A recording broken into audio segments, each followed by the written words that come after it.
Hello दोस्तों। अभी आज ट्रेन्स के प्राइवेटाइजेशन की खबर सुनी और धक्का लगा, क्योंकि और उसके एक्सप्लेनेशन दे रहे हैं कि पहले एयरपोर्ट्स का प्राइवेटाइजेशन किया गया और दूरसंचार का बीएसएनएल का प्राइवेटाइजेशन किया गया और उससे लोगों के बीच में मोबाइल वगैरह की सर्विसेज बढ़ी, सर्विसेज अच्छी हुई। लेकिन आप कंपेयर जो एग्जांपल ले रहे हैं वो एकदम अलग है। जहाँ पर बात है दूरसंचार की, वहाँ पे एयर स्पेस जो है वो कोई रोड्स नहीं है या ट्रैक्स नहीं है जिनको आप इस्तेमाल कर रहे हैं। आप समझिए, जब आप कुछ प्राइवेट ट्रेन्स जब आप चलाएंगे तो आप उनको प्रायोरिटी देंगे, उनके लिए रास्ते खोलेंगे। अपनी खुद की सरकारी ट्रेन्स जो हैं, गवर्नमेंट ट्रेन्स को रोकेंगे, वो डिले होंगी, लेट होंगी, और प्राइवेट ट्रेन्स को मौका देंगे। और प्राइवेट ट्रेन्स जो हैं, कुछ तो आप सरकारी मदद भी करेंगे उनको, जो भी लोग उनको आप टेंडर छुड़वाएंगे ऑब्वियसली, किसी जिसको भी आपने जो आपके अपने लोग होंगे। दूसरा, फिर वो लोग खुद भी कर्मचारियों को पैसे खिला के और कहीं ना कहीं से, जैसे हम लोग बसों में देखते हैं, बसों में प्राइवेट बसें जैसे चलने लगी हैं, तो या तो वो दूसरे बसों के ड्राइवर्स को रोक देते हैं कि भी आप ऐसे लेके चलना कि फटाफट निकाल ले जाना ताकि हमारी सवारी बन जाए। या फिर जो है वो जो अलॉट करता है बसेस को बस स्टैंड के ऊपर कि भी ये बसें इस टाइम पे जाएंगी, उसके साथ सेटिंग कर लेते हैं। तो नतीजा क्या निकलता है कि जो हमारी सरकारी बसेस होती हैं वो एक के बाद एक, चाहे वो दिल्ली हो, हरियाणा हो, कोई भी स्टेट हो, जो सरकारी बसेस होते हैं वो एक के पीछे एक खाली जा रही होती है और प्राइवेट बसेस भरी हुई जाती हैं। फिर आप कहते हैं कि ऐसा क्या, प्राइवेटाइजेशन इज़ गुड, वो बढ़िया है क्योंकि उसमें लोग कमा भी रहे हैं और सरकार को भी दे रहे हैं। लेकिन ये नहीं समझते आप कि जो रोड्स, जो सुविधाएं आपने बनाई वो आपकी सुविधाओं को ख़राब करते हैं।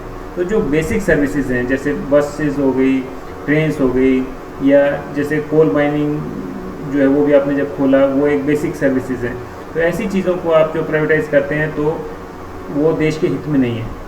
दूसरा, प्राइवेटाइजेशन का सबसे बड़ा नुकसान क्या है कि जब प्राइवेट कंपनी कोई टेंडर लेती है तो वो बहुत सारी शर्तें मानती है, ऐसी शर्तें जो कोई सरकारी कंपनी नहीं मानती, और उसके बाद वो उससे आधा काम भी नहीं करते।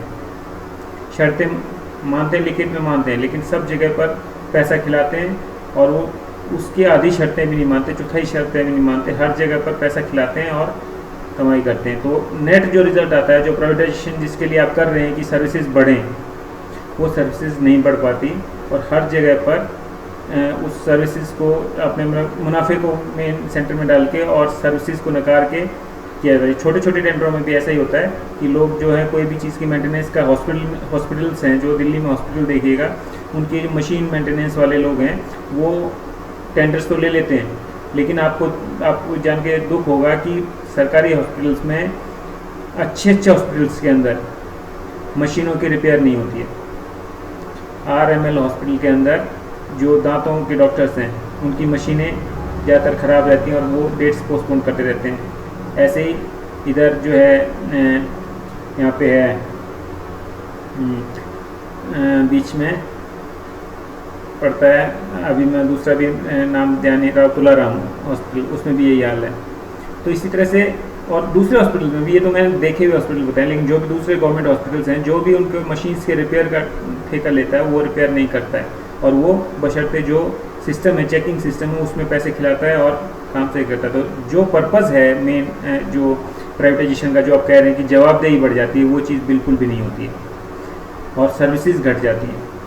इस केस में जहाँ तक ये बात है, आप रोड्स के ऊपर देख, तो मैंने एग्जांपल दिया ही, जब आपने मेट्रो भी चलाया तो बसेस को, सारी बसेस दिल्ली के अंदर जब मेट्रो चलाया तो बसेस को रूट जो है आपने मेट्रो को फिलिंग में डाल दिया कि बस लेके आएंगी सवारी को और मेट्रो में डाल देंगी, मेट्रो के फिलिंग रूट्स बनाए उनको। तो आप जब कोई नया प्रोजेक्ट लेके आते हैं तो उसमें जो भी आदमी जिसको आप प्रोजेक्ट देते हैं उसकी सपोर्ट करते हैं, और इतनी सपोर्ट आप अपने गवर्नमेंट सेगमेंट की नहीं करते। वो कैसे भी चलता रहता है, उसके बारे में कोई जवाबदेही नहीं। मेन मुद्दा जवाबदेही का है, प्राइवेटाइजेशन सोल्यूशन नहीं है।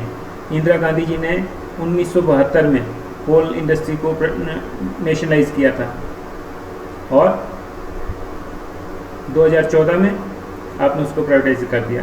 वो एक रिसोर्स है, मैं मानता हूँ कि भाई बाहर से आप कोल इंपोर्ट कर रहे थे, वो एकदम से जो है उसकी यूटिलिटी बढ़ जाएगी और वो जल्दी से कोल को कंज्यूम मतलब निकाल करके और वो अवेलेबल कर देंगे मार्केट में। लेकिन ज़्यादा कोल, वो तो मैक्सिमम कोल निकालने की कोशिश करेंगे, वो नहीं देखेंगे कि इसका एनवायरनमेंट पे क्या इम्पैक्ट पड़ेगा। आपको किसी भी चीज़ को नज़रअंदाज करेंगे। जो भी ऑफिसर हैं, चेकिंग ऑफिसर्स हैं, उनके साथ किसी न किसी तरह से या तो उनको खिला पिला के या धमका के डरा के सारी चीज़ें या पॉलिटिकल प्रेशर लगा के उनको कंट्रोल किया जाता है। तो इसलिए नेशनलाइजेशन जो है कुछ सेगमेंट्स का, जो बेसिक सर्विसेज हैं, जैसे स्कूल्स को आप टोटल प्राइवेटाइज कर देंगे तो आपका आपके जो लोगों के प्रति जवाबदेही है वो ख़त्म हो जाएगी। अगर आप रोड्स को जो है टोटल प्राइवेटाइज कर देंगे तो लोग जितना ये टोल टैक्स अभी गवर्नमेंट लेती है, ये प्राइवेट सब लेने लग जाए, रोड्स भी वही बनाने लग जाएंगे, तो भी वहाँ पे मतलब उसका अगर लिमिट नहीं है, कंट्रोल नहीं है, सब लोग पैसे खिला के, जब रोड टोल के ऊपर भी देख लीजिए, लोग जो उनके रूल्स हैं कि येलो लाइन से जो आगे पीछे रह जाता है उससे उसके बाद उसको फ्री करना होता है, लेकिन रूल्स नहीं माने जाते।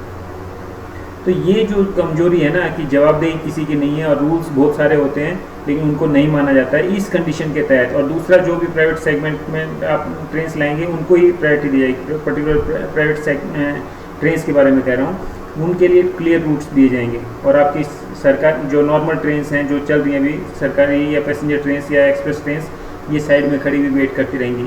आज अगर ये जो है 4 घंटे लेट होती हैं तो आगे आने वाले टाइम में 6 घंटे 8 घंटे लेट होने लगेंगे। और थोड़े टाइम के बाद इनसे आप जो अभी रेलवे जो है इंडियन रेलवेज प्रॉफिटेबिलिटी में है, वो प्रॉफिटेबिलिटी भी नहीं रहेगी उनमें, क्योंकि आप उसको नकार करके एक नए सेगमेंट को, नए लोगों को प्रॉफिट देना चाहेंगे।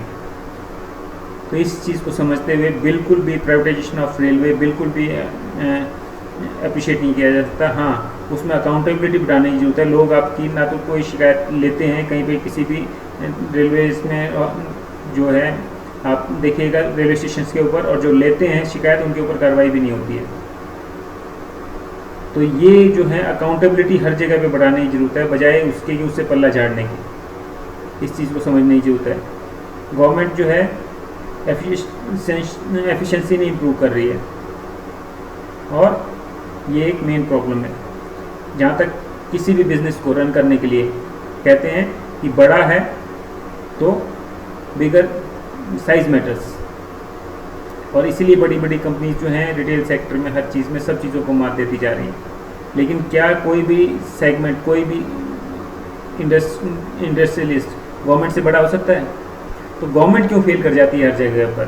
सिर्फ इसलिए कि वो जवाबदेही नहीं रहती, वो सिर्फ लोगों को बातें फैलाने के लिए, लोगों को दिखाने के लिए काम कर रहे हैं, ना कि देश को चलाने के लिए काम कर रहे हैं। और अब तो और आगे आगे बिल्कुल ही ऐसी सरकार आ गई है कि जो बिल्कुल टोटल दिखावा सरकार है, और उसके नतीजे ये हैं कि हमारी अर्थव्यवस्था बिल्कुल गिरती जा रही है। और इंडस्ट्रीज़ हम उनकी परफॉर्मेंस इंप्रूव करने के लिए नहीं, बल्कि पैसा लेने के लिए, गिरती हुई अर्थव्यवस्था को उसको दिखावे के लिए कि भाई हमारे पास पैसा है, हमारे पास अकाउंट में पैसा, अपने स्टेटमेंट्स को इम्प्रूव करने के लिए आप जो है हमारे रिसोर्सेज को सेल कर रहे हैं। ये गलत बात है।